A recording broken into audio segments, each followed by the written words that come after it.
Nice little scene. What do you think? Oh yeah, very much.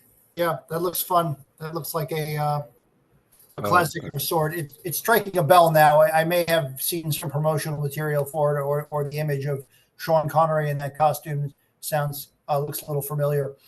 But I'm it quite looks like only the 70s and 80s could do mhm. this stuff. Yeah, I see 1974. I looked it up on Wikipedia. Yeah, well, he did a Deliverance. Hmm. You must have seen Deliverance, I Yes, I assume. have. I prefer the novel, but yes, I have seen Deliverance. Well, he made a few. I think Excalibur is Yes. now regarded as a Mhm. cult film. Sure. Yeah, That's, I've seen that many times. and the Emerald Forest is quite an outstanding one. I haven't seen that. I just thought it was it's it's virtual mythology, but really brilliant film. Yeah, it's Huh. about about this guy. He goes into Brazil or something like that, and he's working on a construction project. They're cutting down the forest. He has his young son there, and the Indians are in the bushes, and they steal his son. So he spends years trying to find his son, and the son is brought up by the Indians. And so the son just only understands the concepts that these Indians are living with, and he gives up on the idea of taking him back to civilization, the dad, because he realizes it just wouldn't work.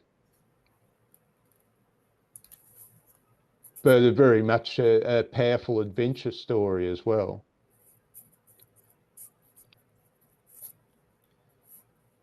Yeah, I will look. I will look those movies up. Those sound fascinating.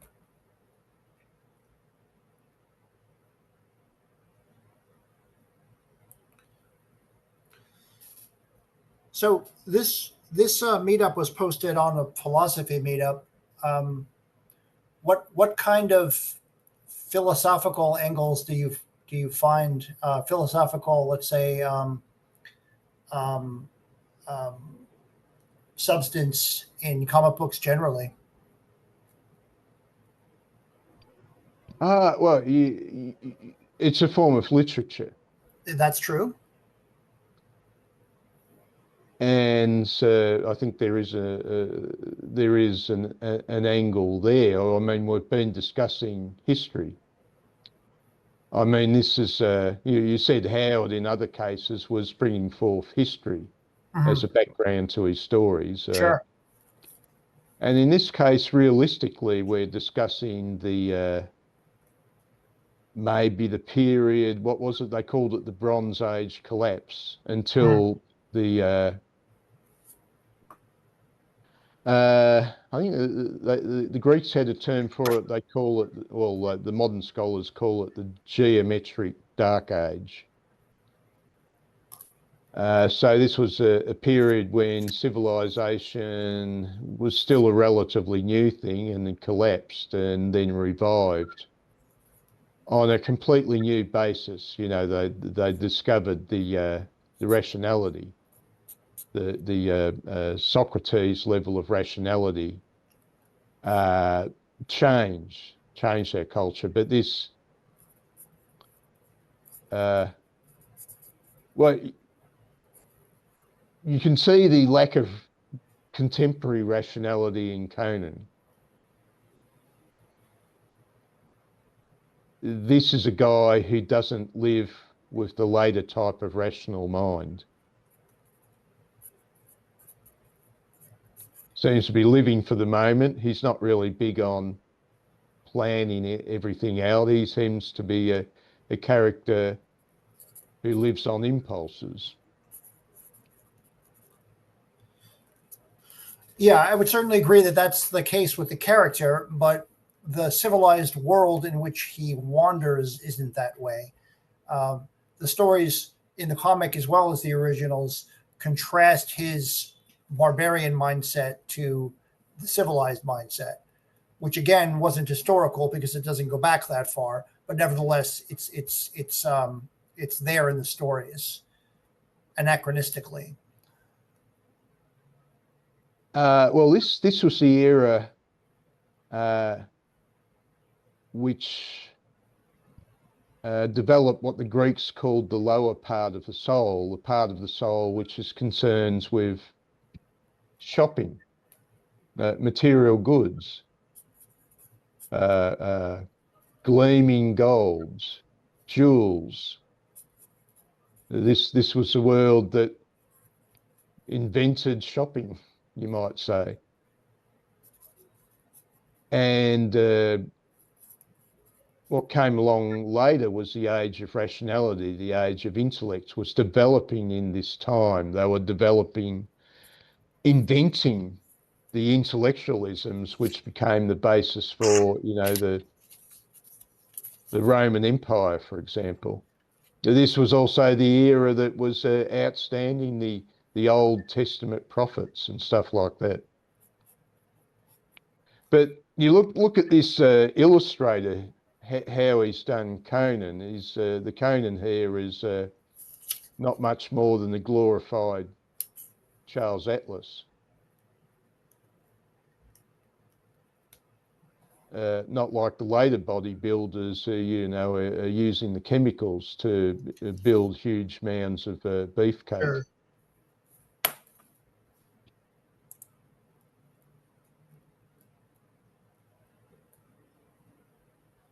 Oh, well, he finds a soldier who's fought him in the past, and they start having a valiant little contest. Conan thinks he's killed him. He goes to rob a temple and he finds out the soldier has survived, and they decided to join forces to... well, here's a bit where he's fighting a giant lizard. Right. Which Conan is a dragon. So there's an interesting element. The author is trying to create a realistic dragon. So I suppose you could include crocodiles and alligators. But there was that ancient oversized Komodo dragon, which was about the size of a crocodile or something like that. And the authors decided to use a realistic basis for a dragon.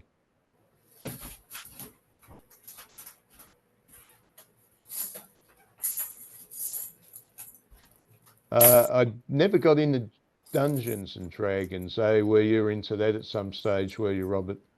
Oh, absolutely. Yeah, no, that was the whole fantasy genre occupied too much of my youth.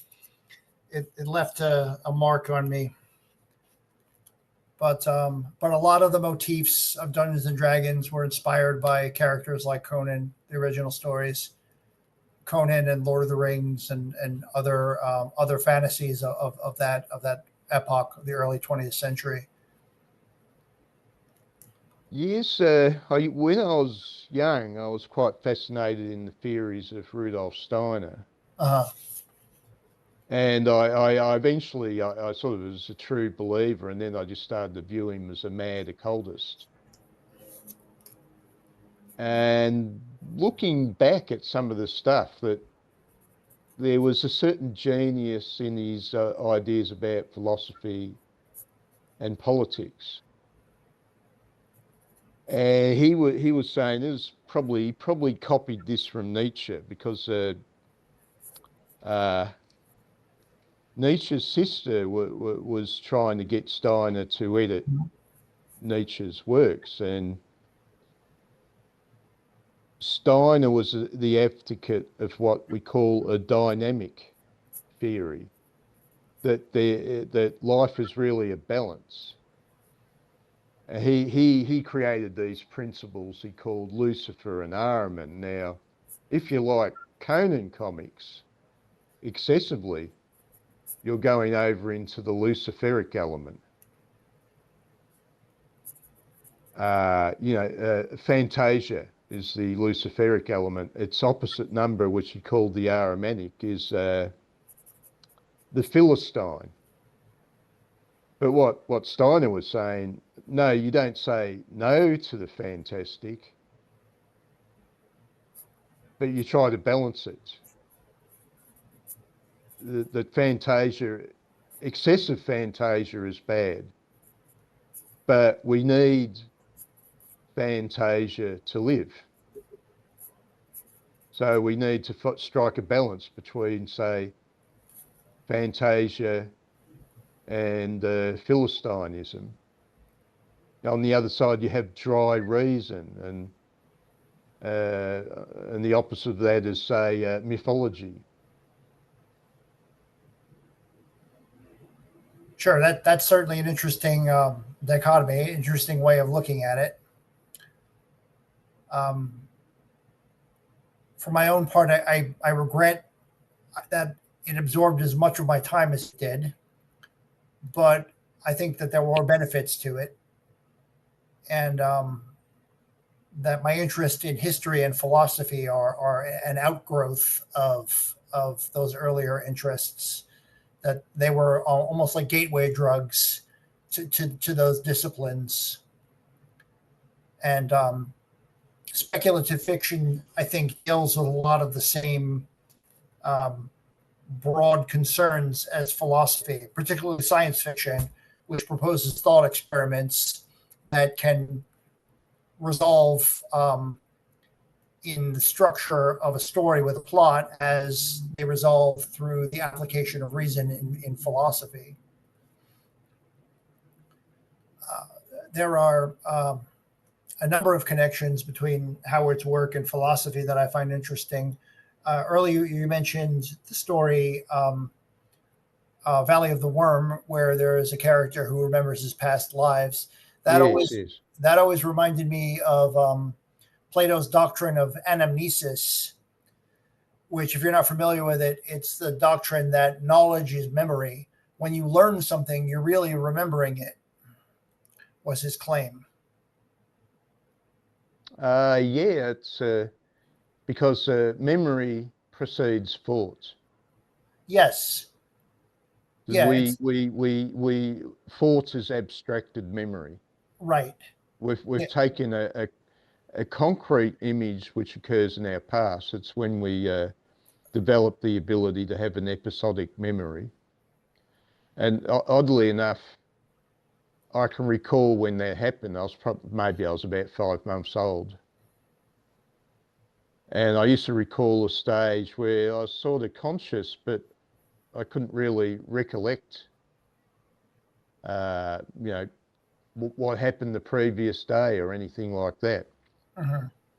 And during the day, I'd build my conscious mind would build up in strength, but if I fell asleep, I lost the whole story. And then suddenly I was taken into a house one day, and each day I was taken into this house by my parents. At like the end of the day, the experience became stronger, and then suddenly on the third day, I suddenly woke up. I've been here before. Oh, this is fantastic. I've got episodic memory now. I'm no longer lost. And immediately that I had episodic memory, I realized that I could abstract memory into future prediction. It happened all in an instant. It just, bang, it was suddenly there. I presume you're describing the process that we all go through, but it seems perhaps that you have a particularly vivid memory of it. Yeah, I think what it is, they have a term for it. They call it childhood amnesia. Modern, modern science, as far as they can work out, that a relatively young baby seems to have the brain power to recollect memories and stuff like that. So the modern opinion is that somehow uh, the memory gets wiped, and they somehow become amnesiac. And then the more formal growth of consciousness starts to occur towards the age of 3, but it varies in people. Some people, You know, their earliest recollection might be the age of 6 or 7, but with most people it's around, let's say, about the age of 3 years old. Yeah, that surprises me, the time scale, because I presume any 6-year-old will evince evidence of memory. I mean, they talk by that age. They would have had to remember words. They would have had to remember the process of how to walk or eat or any of the other thing, or tie their shoes or whatever else they've learned to do by that point. Yeah, I remember, yeah, I was at a stage when, before I could recall, and it was a hot, sort of like the height of summer in Australia, and my body would become so hot where it contacted, you know, the whatever the mattress was in my cot, and I became so sweaty and uncomfortable. But I lacked the physical strength to turn over. I could, but it was such a strain on my muscles that once I'd done it, I was sort of stuck there for a while before I could turn over again. And so I think the mumps became a bit cooler and I developed the ability to crawl, and then I was a lot happier. But I remember watching the communication between my parents before I could crawl, and I could understand the concept of communication. And I thought I'd have to learn language, but I became preoccupied with crawling, all the adventures of crawling. And then when I learned to walk for the first time, then I was preoccupied with walking. And it was only when I was sitting down, maybe I was about 2.5, and I started to think, oh, well, it looks like I've worn out all the ideas. And, you know, I was just sort of sitting there, you know, what can I do? And I thought, oh, I can learn language now. I think the very first word I really understood was the word that. It was like it just zoomed out of the ethers at me. That was the first concept I really understood as a word. And so I figured out, I could just point that. You know, I'd point at something and I'd want my mother to say the word for it. And she seemed to think that I wanted the object. And I said, no, I don't want the object. You know, I wanted her to give me the word for it. I remember, yeah, so it sort of gained, you know, a certain amount of verbalage. And I remember my mother was a big fan of John F. Kennedy. And I was probably, you know, getting on towards about 3.5 when he got shot. I remember coming home with tears in her eyes.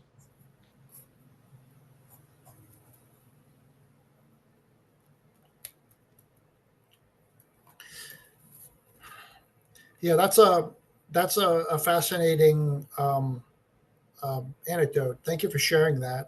I find it fascinating that you have such detailed memories of acquiring the process of memory and the concept of concepts.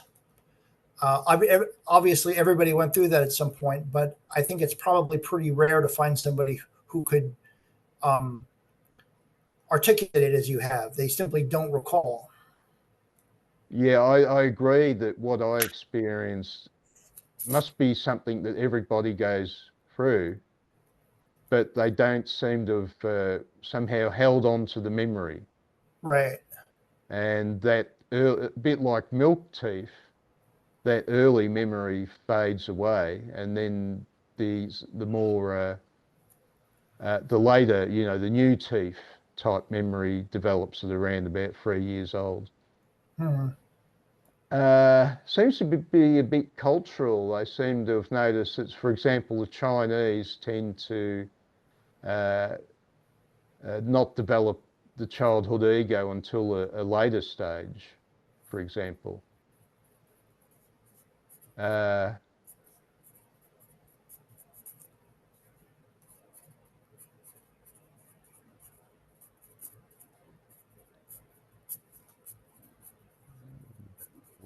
Yeah, that's fascinating if it's true. And then that raises the question why it would be true.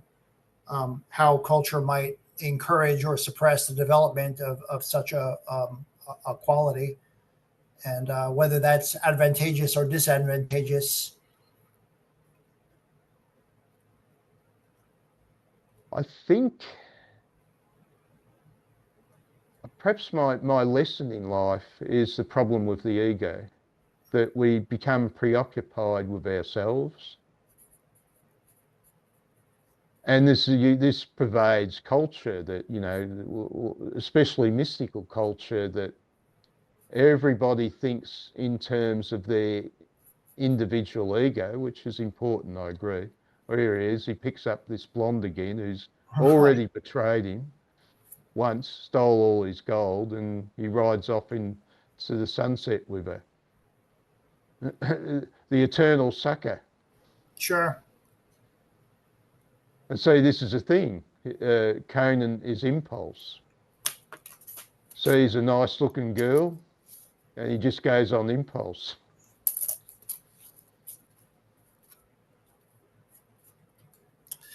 Now the author, Robert E. Howard, as you may know, committed suicide. Yeah, when his mother died, yeah. Right. Yes. And he was only 30 at the time, which is remarkable considering how much he managed to achieve with a high school diploma and a 12-year literary career, and yet created characters and concepts that are still being interpreted and are part of popular culture, far more famous than he was in his lifetime. He was completely obscure.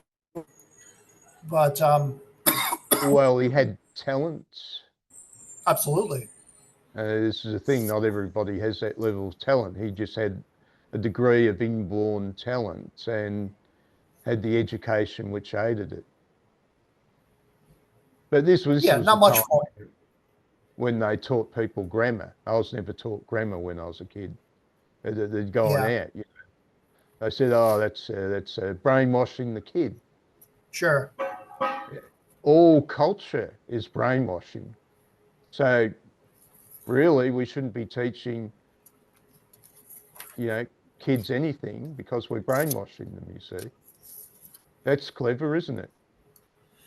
That's kind of a Rousseauist idea. Yeah, they're really, it's like they're really suckers for that. They believe in it's almost a Garden of Eden. Yeah, very much. They want to go back. Well, this is the Emerald Forest. If you ever watch that movie, this is the whole thing. It's about, you know, would we be happier being Amazonian Indians?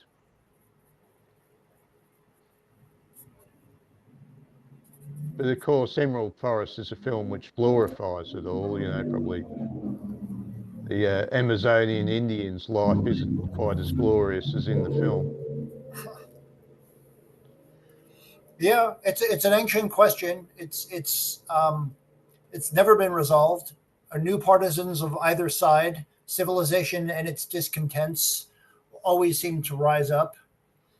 None of us has the perspective, I think, that we need to answer the question because all of us are prejudiced by some aspect of our own development. And this is what I see as sort of the absolute egoism of the modern era, when people say, "Oh, well, you know, I should have been a hunter-gatherer. I've been robbed." And I say, well, it's just fate. I think this is my understanding now, that people don't respect reality. You know, you have idealism and reality, and there's always the risk of an excessive idealism. And people will not respect reality because they want their dream image. Well, that's a great note to end on. It's just about 7 o'clock. So I don't know if you guys stick around, but I do have another meetup to attend. So I'm going to take my leave. But it was great talking to you, Stephen. I really appreciated your insights, and I thank you, and I thank everyone else. Okay, it was great to meet you, Robert.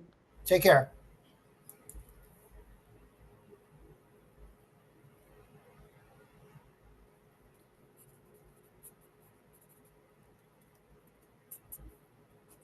A lot of glorious females in skimpy outfits.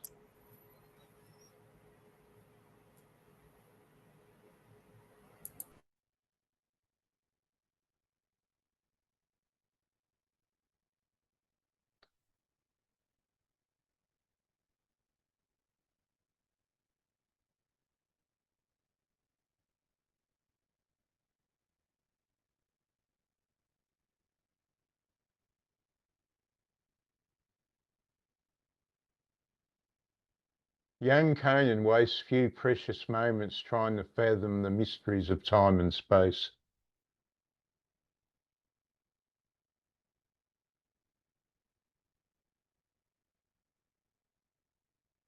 Ah, right, this is where the wizard could see into other times.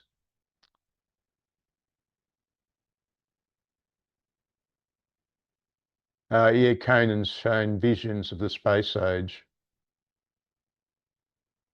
Oh no, these barbarians, that's right, these were barbarians Conan had been fighting.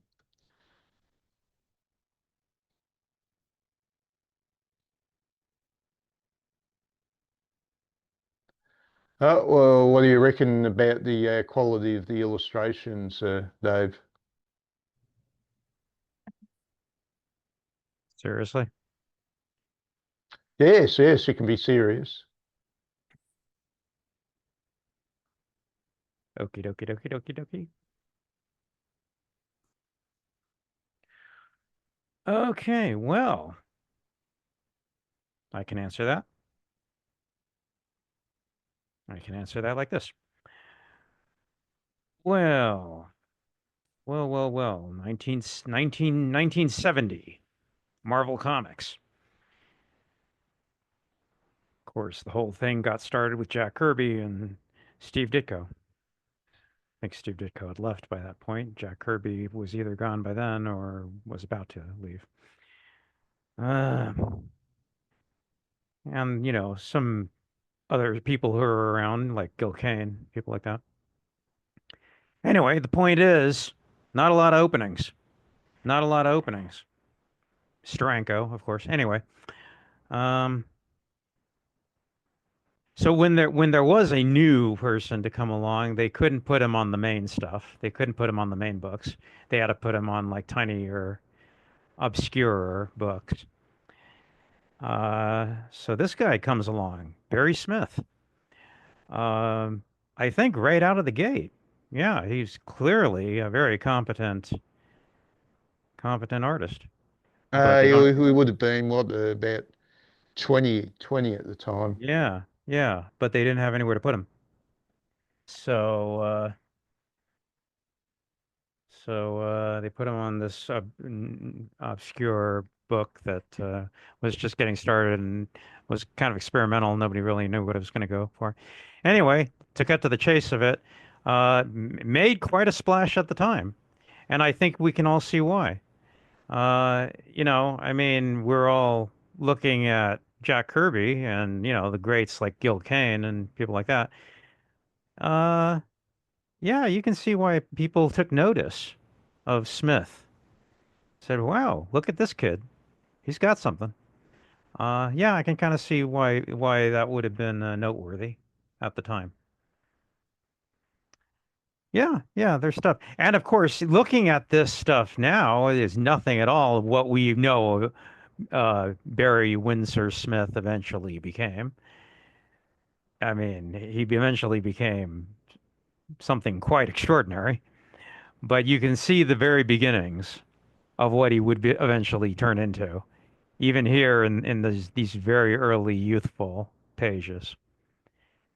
Uh, yeah, he was good from the start, and eventually turned into something quite amazing in decades to come. But you Oh, okay. can see it here. You can see where he started, and you see, yeah. And as you read these Conans, you start realizing he's just keeps getting better month after month. He keeps improving. Pretty extraordinary. I mean, it's not excellent, but he's learning on the job. And he just keeps getting better. Well, this is when Conan ends up over the shoulder of an ape, the ape men.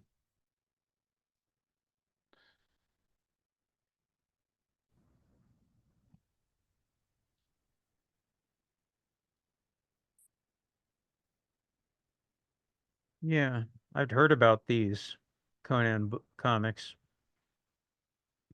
my whole life. I know they made a huge splash at the time they came out. People just loved them and just they still are still today are regarded very highly. And now that I've actually bothered to pay attention to them and actually check them out, okay, yeah, I can see why. I can see why they made a splash at the time. Are they great comics? Eh, objectively looking, they're certainly not bad. They're a cut above,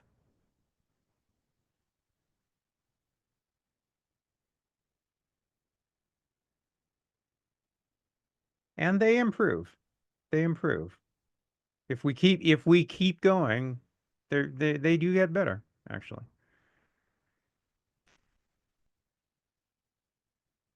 I mean, you can sit and nitpick, Roy Thomas, for goodness sake. I mean, they're always going to be bogged down and limited by the cliches and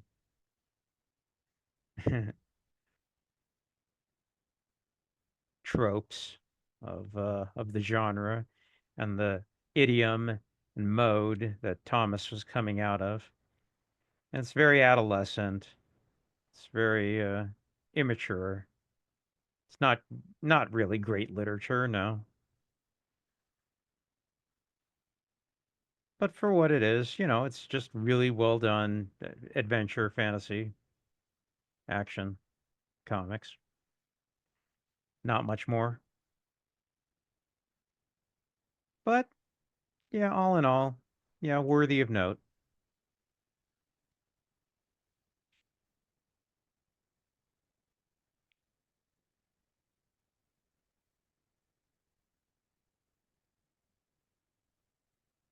Yes, a little bit based on the Grey God passes, but put into much more a fantasy form. The original story was about the Battle of Clontarf, I think it was called, between the Irish and the Vikings. Yeah, it's clumsy. It's it's graceless. They didn't make these with an eye open for artistry or art. It's very functional, very utilitarian. But, you know, there's a verve, there's an energy. It, it's there. It comes across. I suppose in some ways it looks a bit influenced by Prince Valiant. Sure, sure,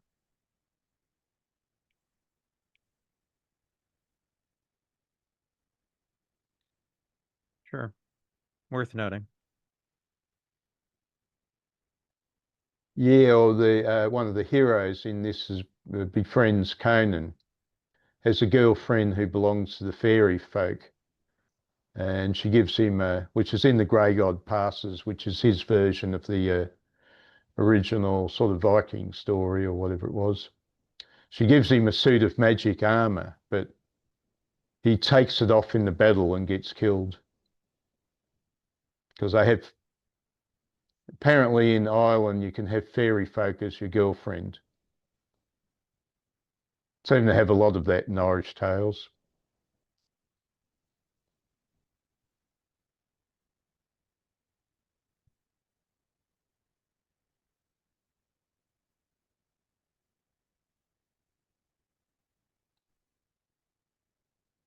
I kind of like the raw bluntness of it all. It's art and artistry was not a high priority for these creators. Their goal was much more functional, much more utilitarian. There's a there's a refreshing I think, as you would put it, a lack of pretension.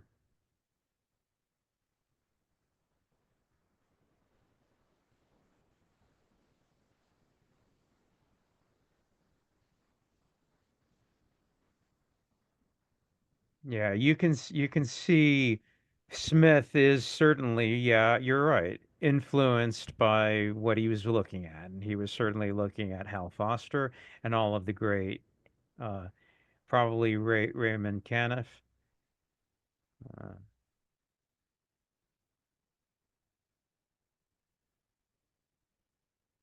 what was the guy's name? Flash Gordon.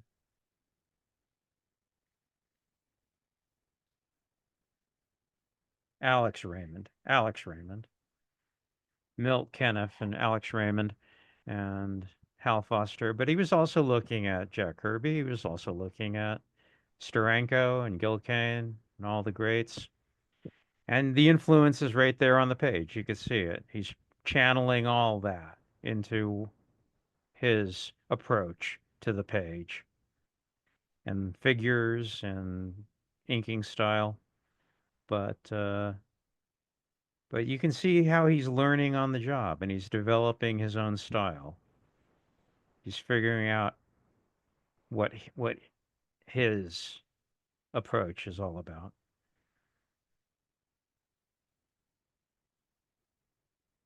And eventually he becomes something quite unique.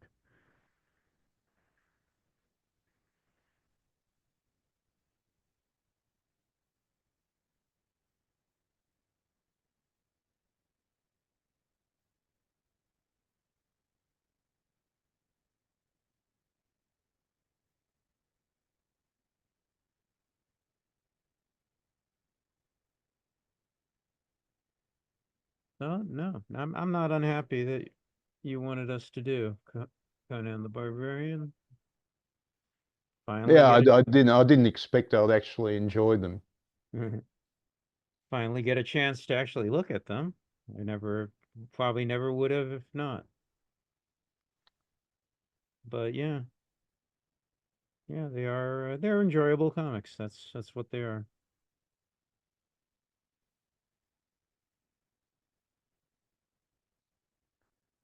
Yeah.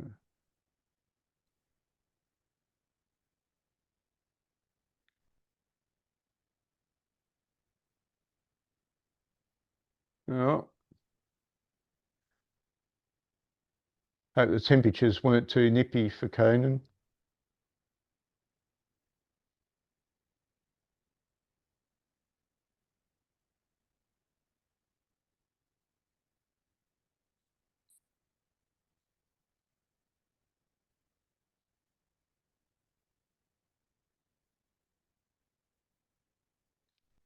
Oh, there we go, the bar scene. Slightly ridiculous looking in a way.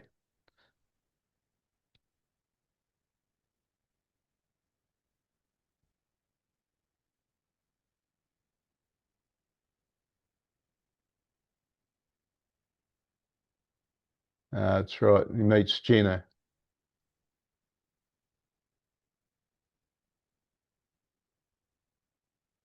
who's a man trap.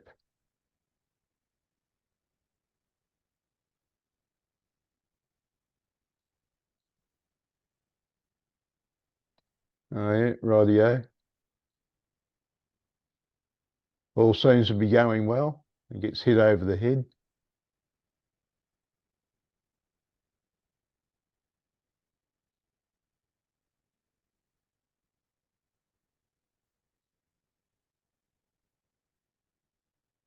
Oh, that's right, the bat.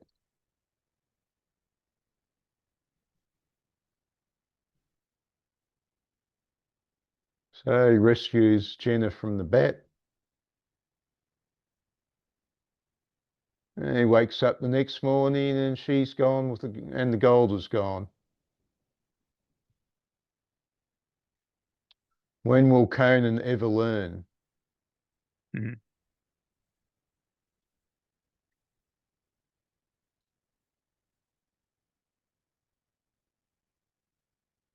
Yeah, really just some good solid meat and potatoes, 1970s action adventure fantasy comics. That's all these are. But I got the dreams and she got the gold. Solid entertainment. So fare thee well, ancient city. At last I know why they names thee Shadowzar the wicked. I shall pass again through your great bejeweled gates. When next I have gold, I can spare the losing. Mhm. Yep. Don't think there was any notion that any of this was going to live and resound through the ages, or that it was going to be of any interest to much more than adolescents.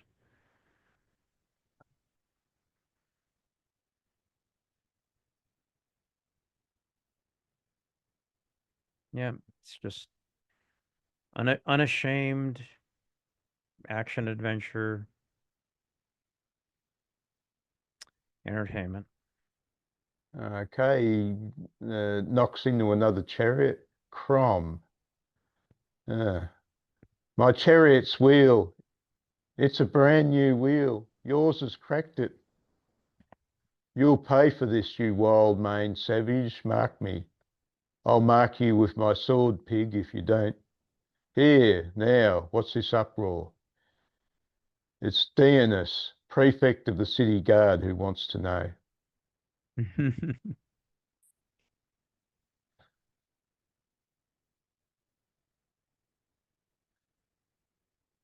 Yeah, typical stilted, unrealistic comic book dialogue that reads perfectly fine in comics, but would be ridiculous and absurd if spoken out loud.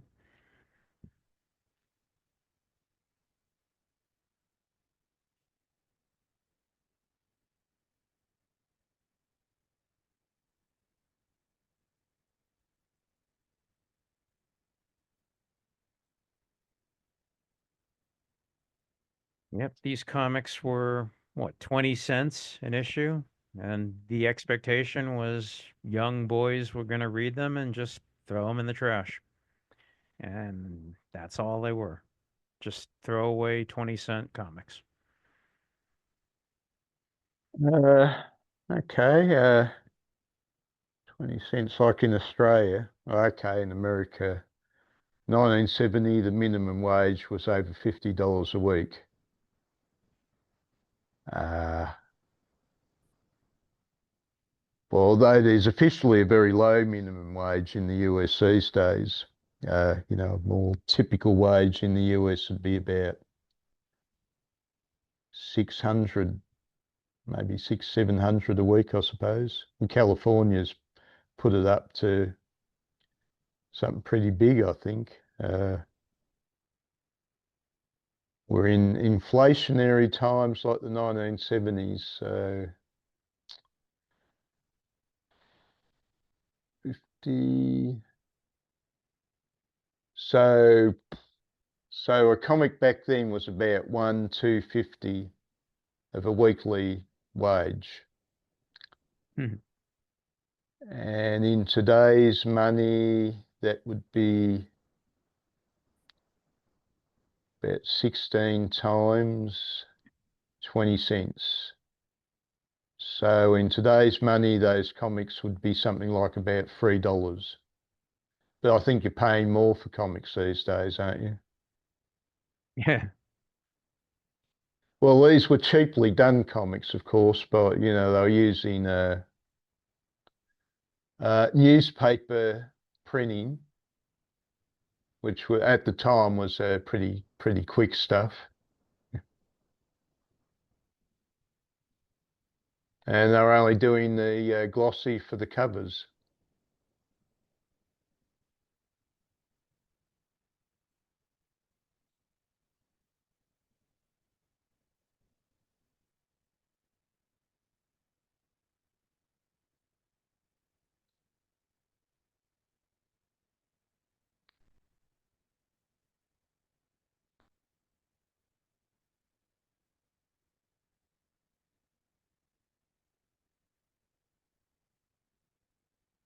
Oh, what? Got the snake they used in the movie.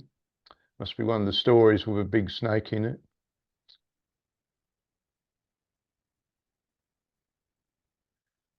Foth Amon. Interesting guy.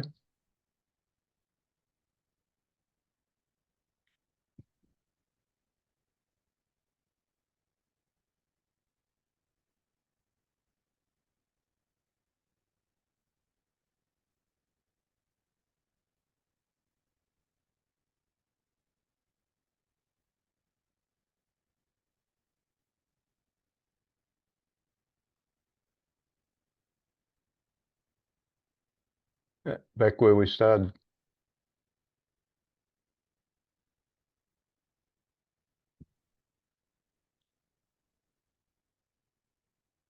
Yeah, I wasn't expecting it, but on some level, the Conan character is more enjoyable than I thought it would be. Well,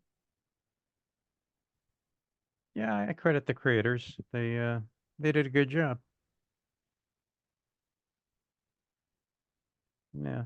Well, they did a solidly competent job.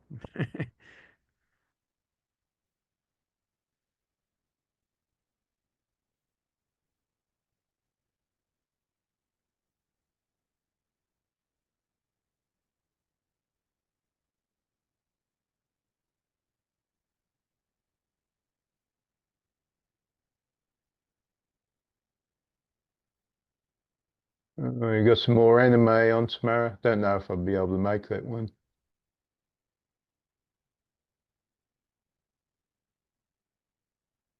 It looks like they got it on YouTube, have they? Well, by the looks of things here.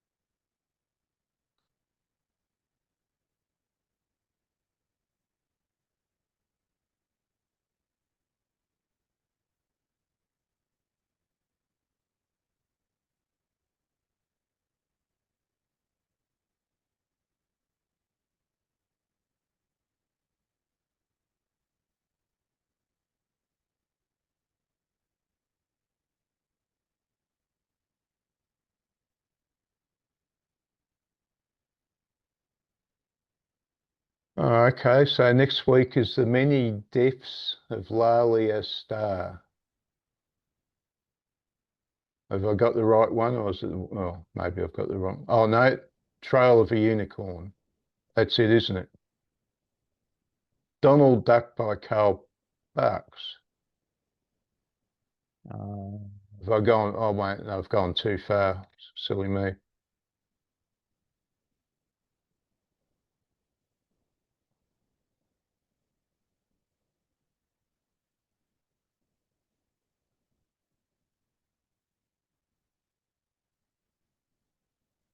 Oh, Hellblazer. Okay, cool. I'll have to try and get through a few of them. I've only done the first two. yeah, well, you've got enough of a collection by now, so get as many as you would like to get through, and we'll talk about them next week. I said we had a spare week in August, so we'll do Hellblazer. Judy has already RSVP'd no for Hellblazer. Oh, all right. I thought it's a little bit interesting anyway, so it's worth having a look. Yeah, I mean you've got an abundance, so get through as many as you'd like. If you don't get through all of them, we'll just do whatever you can do. Okay. Well, I suppose that's enough for this meeting. Right. Yeah, catch you later, David. Thanks a lot. Okay. Yeah. Sure. Bye. Bye, Ariel.